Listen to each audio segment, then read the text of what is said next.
रात के सन्नाटे में जब हम आकाश की ओर देखते हैं तो करोड़ों सितारे हमें घूरते नजर आते हैं। एक सवाल सदियों से इंसान के मन को बेचैन करता रहा है, क्या इस अनंत ब्रह्मांड में हम ही अकेले हैं? वैज्ञानिक कहते हैं ये ब्रह्मांड अरबों खरबों आकाशगंगाओं से भरा है। हर आकाशगंगा में अरबों तारे और अनगिनत ग्रह।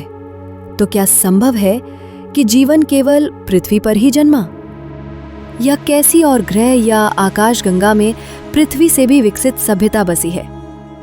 स्विस लेखक एरिक वॉन डैनिकन ने अपनी किताब चैरियट्स ऑफ द गॉड्स में कुछ सवाल उठाए हैं।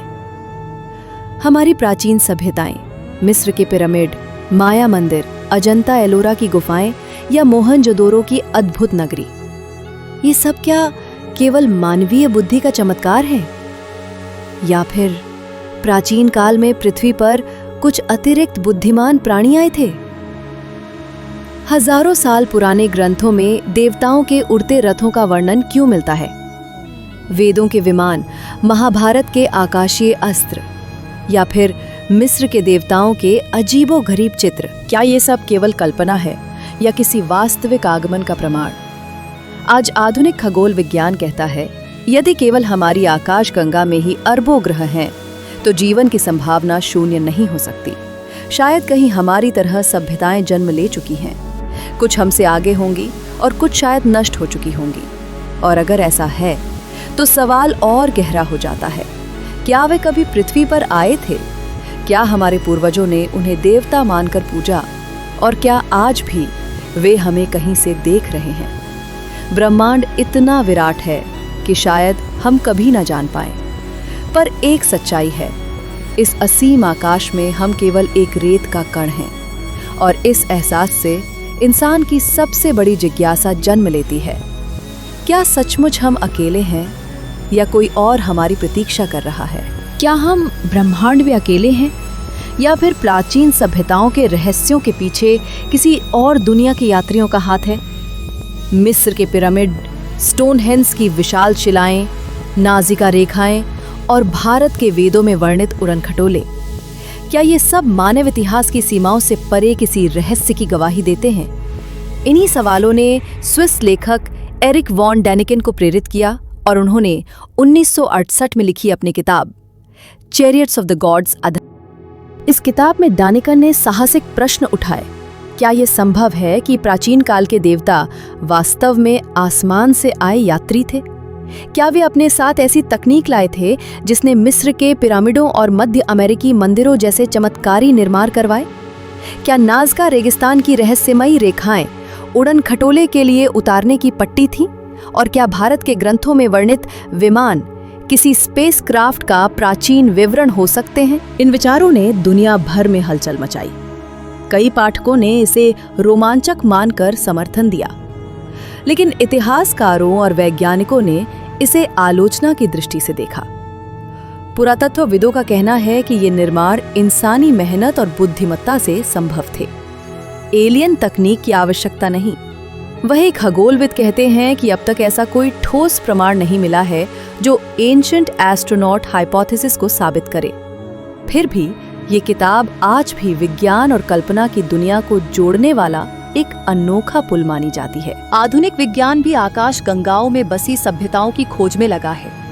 60 के दशक में अमेरिकी खगोल शास्त्री फ्रैंक ड्रेक ने एक इक्वेशन बनाई थी जिसे ड्रेक इक्वेशन के नाम से जाना जाता है, जिसका मकसद था आकाश गंगा में कितनी सभ्यताएं हो सकती हैं जो रेडियो कम्युनिकेशन कर सकती हों। इसमें तारे बनने की दर, ग्रहों की संख्या, जीवन की संभावना और सभ्यता के अस्तित्व की अवधि का गुणन होता है।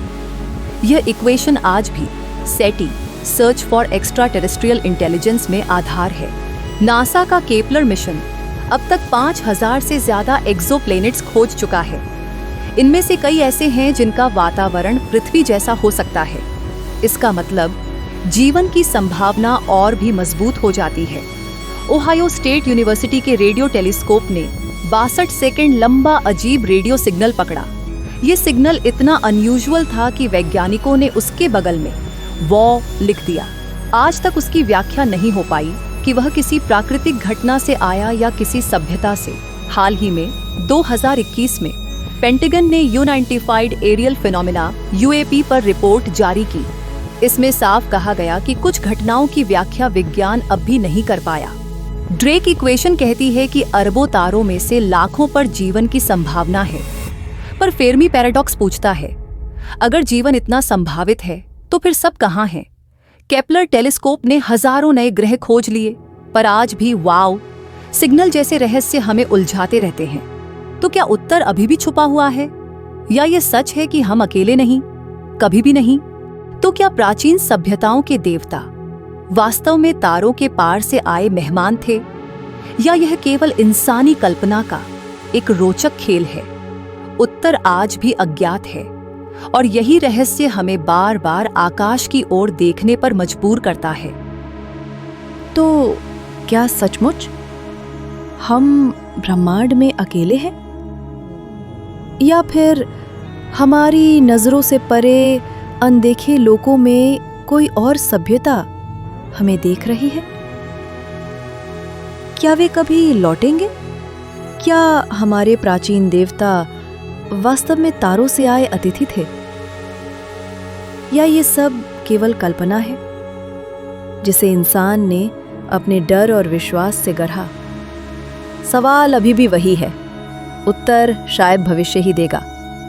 पर याद रखिए, जब भी आप तारों भरे आकाश की ओर देखेंगे तो कहीं ना कहीं एक अनकहा रहस्य आपकी आंखों से होकर आपके मन तक पहुंच जाएगा, और वो रहस्य फुसफुसाएगा, हम अकेले नहीं हैं, कभी भी नहीं। यह वीडियो अरिच वॉन डेनिकन की पुस्तक चारियट्स ऑफ द गॉड्स और अन्य स्रोतों पर आधारित एक रिसर्च बेस्ड प्रेजेंटेशन है। इसमें व्यक्त विचार लेखक के सिद्धांतों और लोकप्रिय चर्चाओं से प्रेरित हैं। हम किसी भी दावे की ऐतिहासिक या वैज्ञानिक सत्यता की पुष्टि नहीं करते।